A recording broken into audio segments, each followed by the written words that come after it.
Shalom.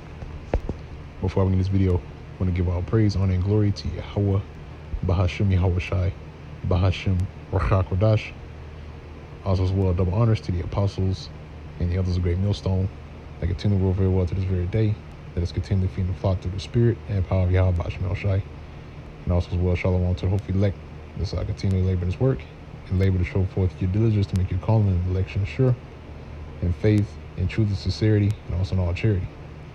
All right, and the topic of this video is going to be entitled "Learn How to Be Uncomfortable." All right, and this is pursuant to inspiration of Yahweh Bahashim Shai, in which we are inching ever so closer to the time of Jacob's trouble, which is spoken about within the scriptures, which is written in the book of Jeremiah, chapter 30, verse 7. And also as well, Daniel, the 12th chapter, that's starting at the first verse, about the time of trouble, which never was since there was a nation. Okay, so the times that we're about to enter into, these are going to be very, very uncomfortable times, and because the people today, they're living in a state of comfortability. They don't understand, or they have not experienced any sort of suffering whatsoever. All right. Now, you look at the history of America, which is contained within the Bible. All right, is known as Babylon the Great. When you look at the history of America, you see that America has never faced any major casualties. Especially during the time of World War I, World War II. Okay, and these people, they're all in when it comes to America. That they believe that America is this place that will never go down. This place is, the military is the top military on the planet Earth. In which, when you look at today, really the American military is dwindling. All right, and that's why they started getting rid of the requirement to join the army, which is having a high school diploma. So you no longer have to have a high school diploma to even join the army, and that shows you how desperate they are. All right, because their power is dwindling. Okay, but pursuant to the topic, you have to be able, or you have to learn how to be uncomfortable. And like I said, the times that we're about to enter into, okay, is going to be very uncomfortable times. So if you're not in tune, or you're not used to being uncomfortable, then guess what? You're going to have a hard time, all right, in the day of trouble. Now, granted, Yahweh Bahashim Shai, of course, is going to have a hedge over his men, all right, which have labored in his work. But, again, at the same time, the same ones that have done the work, okay, the same ones that are doing the work, holding fast to the words of Yahweh Bahashim Shai, are already going through that process. Okay, especially when you go through certain experiences in this truth. Okay, those certain experiences build you up. Okay, and as you're being built up, you're being fortified. All right, so when the time comes, all right, the hour of temptation, which is in Revelation chapter 3, verse 10. Okay, you'll be able to withstand that day. Okay. You're prepping yourself. You're making yourself more durable. Okay, and that's why the scriptures say that to be thou as a good soldier to be Yahweh Bahashim Shai. Okay, and actually, I'm gonna go ahead and hop to the precepts. I'm gonna go ahead and grab it.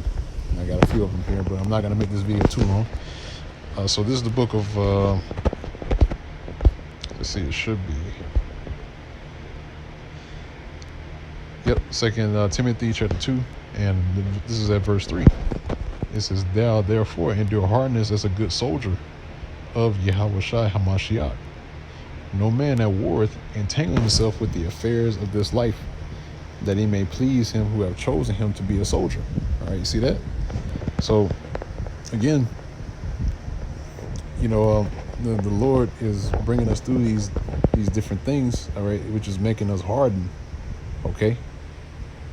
But it says to endure hardness as a good soldier of Yahweh Shai Mashiach. In other words, that word endure means to make hard. Okay? And that's what is taking place. The men of the Lord, who are the soldiers of the Lord, are being hardened, okay, to where his men are unbreakable, okay, mentally, spiritually, physically, okay, in which really, is going to lead up to the time when the Lord's going to give us power. But it starts here.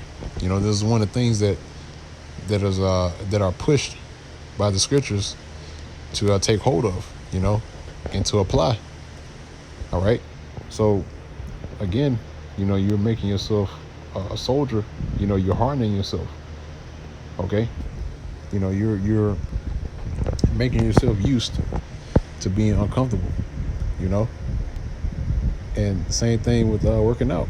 If you work out, or you do some sort of physical activity, like running, jogging, or swimming, what have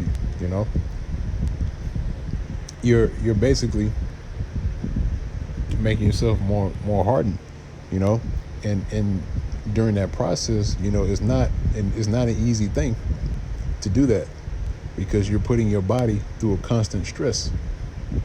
Okay, you're putting it through constant stress, constant tension. Okay, but guess what? It comes a time when the body has to recover. Okay, and once that body is recovered, then you can go and tackle it again. All right, but guess what? This is what happens when you go back and tackle it, or what have you. You're able to do more. Okay, but again, like I said, you're putting the body through an uncomfortable state during that time. Okay, and as the body is being in an uncomfortable state, is adapting.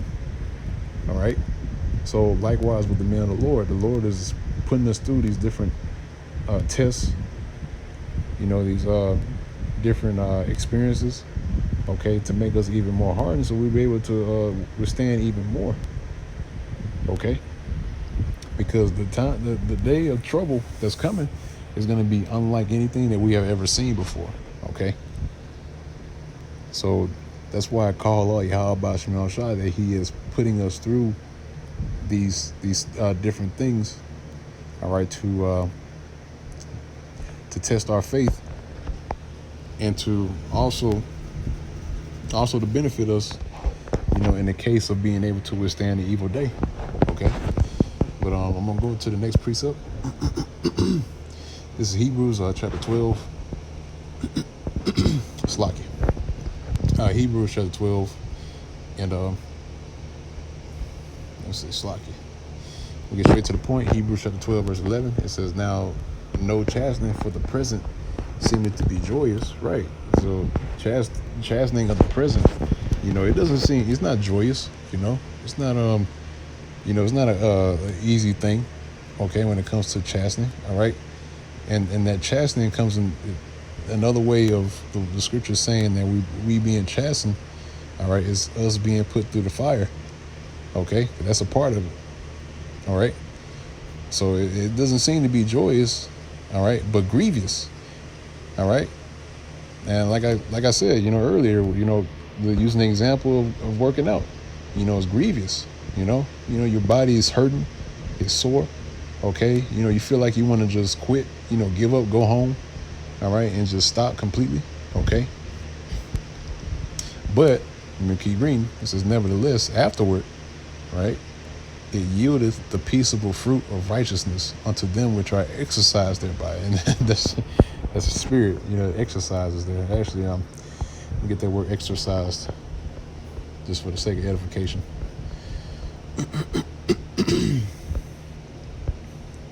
Should be let's see. All right, so this is the word exercise, right? Gymnazo. See that? And that's where you get the word gym from. All right, that word gym goes back to the word goes back to the Greek word gymnos, which means naked. Okay, because just to throw a little fact in there, during the time when the Greeks was going to the Romans, that they trained naked. They did the Olympics naked. They did all these things, physical activities naked, man. Okay, and that's why you have the gym today. That's where the origin comes from. All right, or that's the origin of gems. Okay. So it says verb. Okay. And I'm gonna get the second definition. It says to exercise vigorously in any way, either the body or the mind. Okay. Reading on, it says, i.e., train. See, exercise. All right.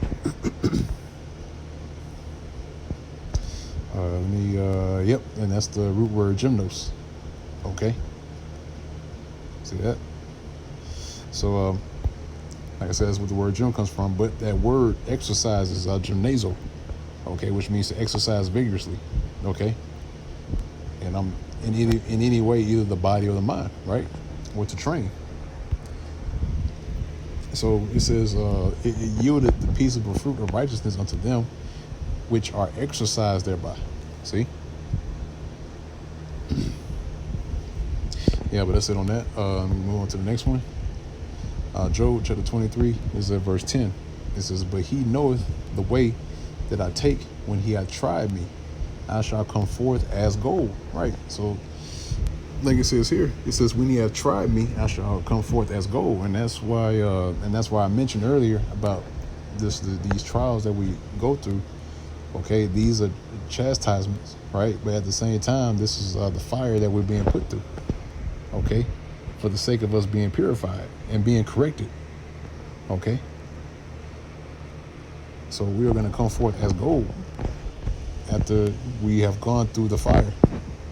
Okay, after we've gone through, the things which the Lord has prepared for us, things which the Lord has deemed us to go through, because every single brother that you see, we all got our own walk. All right, we all got our own cross to bear. And that's why I showed the image earlier at the beginning of the video about the Jake with the cross on his back, because that's what it is, and we got to carry that. But each brother got to carry his own cross. All right, so they got to go their own path. All right, but guess what? That path that they're going down, all right, or the things that the Lord has specifically had us go through, or have us go through, Slakia, is going to lead us to the same destination. Okay, as we continue in the work. All right. So I'm gonna go ahead and end off on that note. Lord's will is edifying to the elect of the nation of Israel. Till next time, once again, I want to give all praise, honor, and glory to Yahweh, Ba'ashem Yahushai, Ba'ashem Chakodash. Double honors to the apostles and the elders of Great Millstone that rule very well to this very day, that is continually feeding the flock through the Spirit and power of Yahweh, Ba'ashem Yahushai, and also as well shalom to the hopeful elect, continuously laboring his work and labor to show forth your diligence to make your calling and election sure, in faith and truly sincerity and all charity. And with that, I say shalom.